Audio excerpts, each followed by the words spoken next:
Hello, we'll talk about China today, and I hope you guys are ready to learn. So, China is known as one of the most disaster-prone countries in the world, and almost all natural disasters have occurred in the regions besides volcanic eruptions. While China is still a developing country, it has much to learn in utilizing and carrying out effective disaster management techniques. So now we're going to take a look at the history of disaster management in China. China is governed by a one-party political system under the authority of the Communist Party at the CPC. As a result, decision agencies and election officials are based upon a hierarchical structure which is under the sole responsibility of the CPC. This means that it is a top-down approach, and it may prove to be difficult, as I will discuss later. And have this hierarchical structure proves to bring collaboration and communication between these two different agencies. So when we look at the organizational implementation pattern, it is much unlike the US, which has FEMA.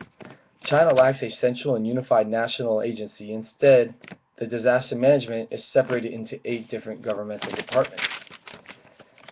So during my research, I found a graph showing different common disaster hazards that have occurred in China in the past 30 years. From that graph, I learned that earthquakes and floods have had the highest frequency, and most being storms, which have occurred 200 times in the past 30 years, from the year 1980 to the year 2010.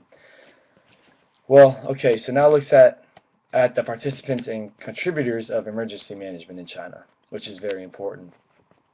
There's the Emergency Management Office, or EMO, the Ministry of Civil Affairs, or MCA, which is responsible for managing different relief efforts, and the military and police force, and they have also played a significant role very recently, such as the Sichuan earthquake of 2008. And there is also strict control of NGOs, or non-governmental organizations, and volunteer teams. So now let's look and analyze potential weaknesses of the system. As I said before, it is a structure heavily administered by a central government. Therefore, it creates a gap between the responsibilities between local and central governments. There is also a lack of collaboration and communication.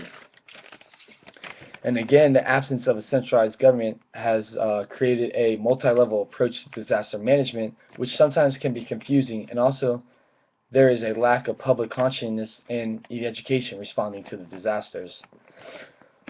What I'm going to talk about now is 2 case studies and kind of see how the evolution of disaster management has changed in the country.